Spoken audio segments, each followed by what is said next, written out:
नमस्कार. शुभदा विद्यालय यूट्यूब चॅनलमध्ये आपलं मनापासून स्वागत. आज आपण इयत्ता 8वीच्या वर्गाचा हिंदी विषयाचा तास घेणार आहोत आणि या तासाला आपण हिंदीची प्रथम सत्र संकलित मूल्यमापन 1ची प्रश्नपत्रिका उत्तरासहित सोडवणार आहोत. ही प्रश्नपत्रिका सन 2024-25 या चालू शैक्षणिक वर्षासाठी आपल्याला नक्कीच उपयोगी पडणार आहे. यासारखे नवनवीन व्हिडिओ पाहण्यासाठी आपल्या चॅनलला सबस्क्राईब करून बेल आयकॉनवर क्लिक करा, म्हणजे नवीन व्हिडिओची नोटिफिकेशन आपल्यापर्यंत सहज पोहोचेल. इयत्ता 8वी विषय हिंदी प्रथम सत्र संकलित मूल्यमापन. प्रश्न पहिला. निम्नलिखित परिच्छेद पढ़कर दी गई सूचनाओं के अनुसार कृतियाँ कीजिए. एक परिच्छेद आपल्याला या ठिकाणी दिलेला आहे. तो परिच्छेद आपण वाचायचा आहे आणि त्यानंतर त्यावर आधारित विचारलेल्या कृती आपल्याला सोडवायच्या आहेत. बघा पहिली कृती. दोनों ने मिलकर चित्रों की प्रदर्शनियां यहाँ की थी. मुंबई, लंदन, पेरिस और न्यूयॉर्क, ये 4 शहरों के नाम यहाँ पर लिखने हैं. अगली कृति. सूची तैयार कीजिए. परिच्छेद में आए देशों के नाम: पेरिस, मुंबई, न्यूयॉर्क, लंदन. अगला.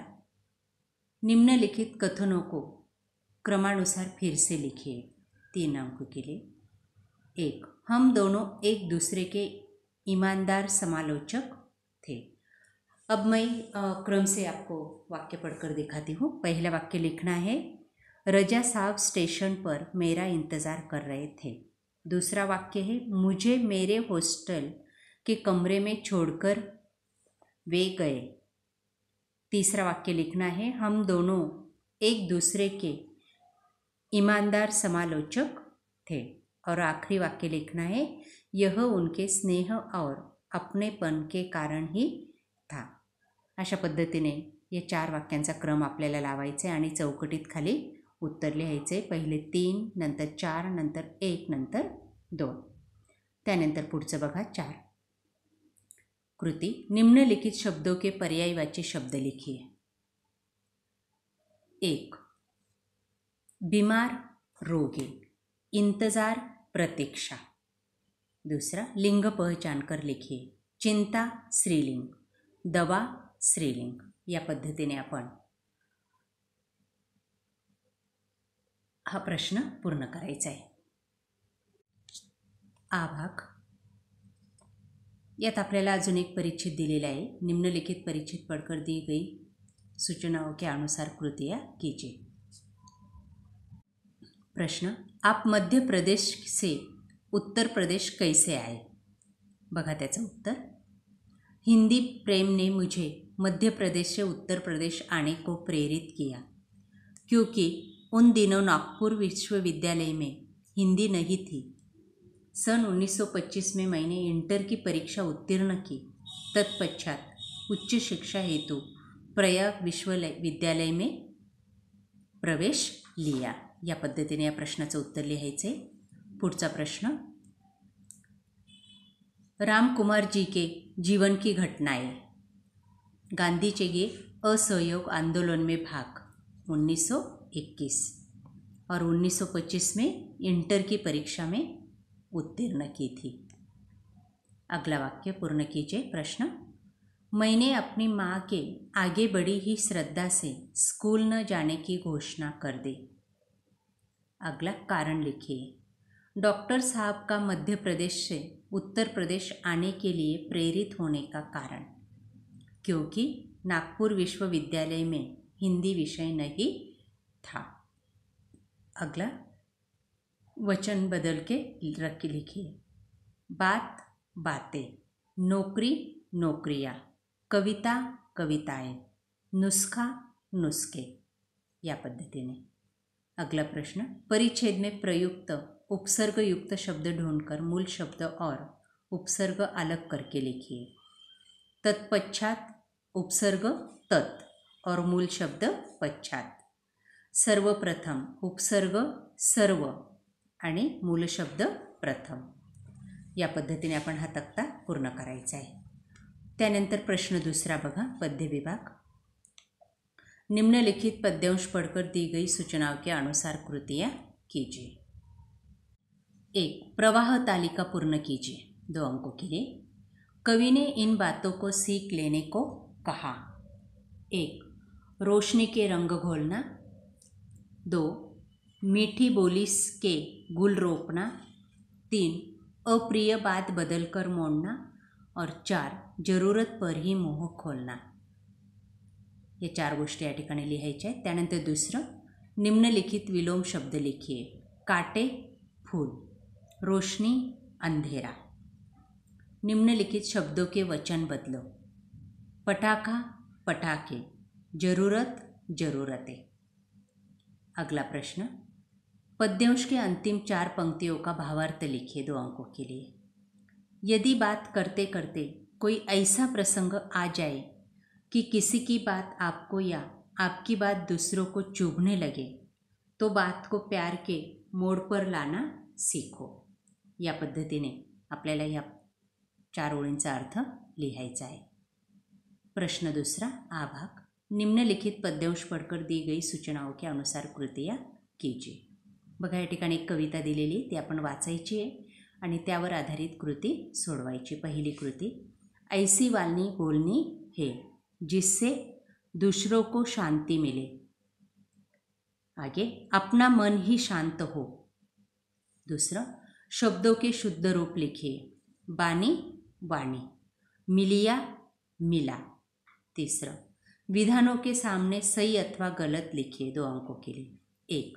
जैसा भोजन खाइए तैसा ही तन होए, गलत। 2. ऐसी बानी बोलिए मन का आप खोए, सही। भला जो देखन में चला भला न मिलिया कोई, गलत। जो दिल खोजा अपना मुझसा बुरा न कोई, सही। या पद्धतीने सही और गलत ये प्रश्न पूरा करना है। अगला प्रश्न, पद्यांश की अंतिम 2 पंक्तियों का सरल अर्थ लिखिए, 2 अंकों के लिए। देखिए उसका सरल अर्थ, मैं पूरा जीवन दूसरों के अवगुण देखने में ही लगा रहा, पर मुझे कोई बुरा आदमी नहीं दिखाई दिया। लेकिन जब मैंने आत्मविश्लेषण किया, अर्थात अपने मन में झांक कर देखा, या पद्धतीने अर्थ लिहायचा आहे। व्याकरण विभागावर आधारित प्रश्न तीसरा, सूचना के अनुसार कृतियाँ कीजिए। 1. समानार्थी शब्द लिखिए। माता जननी, देह शरीर। विलोम शब्द लिखिए। उत्तर प्रश्न, कल आज। पुढचं, निम्नलिखित शब्दों से कृदंत तद्धित शब्द बनाइए। कहना कहने वाला, इंसान इंसानियत। अगला, प्रत्यय अलग करके मूल शब्द लिखो। भारतीय, भारत मूल शब्द है और प्रत्यय है ईय। त्यानंतर स्नेहिल, स्नेह मूल शब्द और प्रत्यय ईल। अगला प्रश्न, निम्नलिखित मुहावरों का अर्थ लिखकर वाक्य में प्रयोग कीजिए। आहे भरना, अर्थ है विलाप करना। उसका वाक्य है, उसके हाथ से एक एक करके सब कुछ चले जाने से उसने आहे भरी। दूसरा, एकटक देखना, ध्यान से देखना। हमने फूलों को एकटक देखा। पुढचा, निम्नलिखित क्रियाओं के प्रथम तथा द्वितीय प्रेरणार्थक रूप लिखिए। मिलना, मिलाना, मिलवाना। करना, कराना, करवाना। या पद्धतीने उत्तर लिहा। पुढचा, सूचना के अनुसार काल परिवर्तन कीजिए। 1. हम लोग दूसरों में बुराइयां ढूंढते हैं, पूर्ण काल कीजिए। हम लोगों ने दूसरों में बुराइयां ढूंढी। पुढचं, निम्न शब्दों के लिंग पहचान कर लिखिए, 2 अंकों के लिए। 1. बादल पुल्लिंग, पुस्तक स्त्रीलिंग। अगला प्रश्न उपयोजित लेखन के लिए 6 अंकों के लिए। प्रश्न चौथा, निम्नलिखित मित्र के जन्मदिन पर उसे बधाई देते हुए पत्र लिखिए। बघा हे पत्र या पद्धतीने लिहायचे आपल्याला। 20 ऑक्टोबर 2024, प्रिय मित्र जय, सप्रेम नमस्कार। तुम्हारे जन्मदिन की दावत का निमंत्रण मिला। यह जानकर खुशी हुई। तुम्हारे 12वें जन्मदिन पर बहुत बहुत बधाई। मुझे एकाएक बुखार आने के कारण मैं तुम्हारे जन्मदिन पर शामिल नहीं हो सकूँगा। ठीक होने पर तुम्हें मिलने जरूर आऊँगा। एक बार फिर बधाई। तुम्हारा मित्र विनय पाटिल, साकुरी। Email ID. इस तरह से ये पत्र आपको लिखना है। अगला प्रश्न है मेरा गांव। और यदि संगणक होता, ये दोनों में से किसी एक विषय पर आपको निबंध लिखना है। देखिए वो निबंध मेरा गांव का मैंने लिख के दिया है आपको। इसी तरह से आप कोई भी निबंध लिख सकते हो। मेरा गांव। मेरा गांव बहुत ही प्यारा है। मेरे गांव का नाम साकुरी है। मेरा गांव चारों ओर हरियाली से घिरा हुआ है। मेरे गांव में सभी मिलजुल कर रहते हैं। सभी एक दूसरे की मदद करते हैं। मेरे गांव में अधिकतर लोग किसान हैं। वे साल में ढेर सारी फसलें उगाते हैं। मेरे गांव में लोग बहुत ही साधारण जीवन जीते हैं। यहाँ कच्ची सड़कें और बिजली की सुविधा है। फिर भी मुझे मेरा गांव बहुत ही प्रिय है। इसीलिए मेरे गांव में खुशी से मैं रहता हूँ। अशा पद्धतीने विद्यार्थी मित्रांनो, आज आपण इयत्ता 8वीची हिंदी विषयाची प्रथम सत्र संकलित मूल्यमापन 1ची प्रश्नपत्रिका या ठिकाणी सोडवलेली। आपल्याला हा व्हिडिओ नक्कीच उपयोगी ठरणार आहे। यासारखे नवनवीन व्हिडिओ पाहण्यासाठी आपल्या चॅनलला सबस्क्राईब करून बेल आयकॉनवर क्लिक करा। थँक्यू। व्हिडिओ शेवटपर्यंत पाहिल्याबद्दल धन्यवाद। यानंतर आपल्याला कोणत्या विषयाची प्रश्नपत्रिका हवी ते मला कमेंट करून नक्की सांगा। थँक्यू।